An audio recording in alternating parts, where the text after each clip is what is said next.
अभी देखिए गौरव typing centre में अभी केबीएस का भी टाइपिंग टेस्ट हुआ है, जो अभी नया पैटर्न जारी किया है एडमिट कार्ड पे बैक स्पेस बंद करके।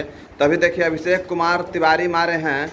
अभी देखिए इनका जो स्पीड जो दिखा रहा है ऑन स्क्रीन पे 54 वर्ड पर मिनट, 11 गलती, 0 बैक स्पेस, 98 एक्यूरेसी है। एक और देखिए कैंडिडेट मारे हैं, इनका नाम है अंकित कुमार सिंह।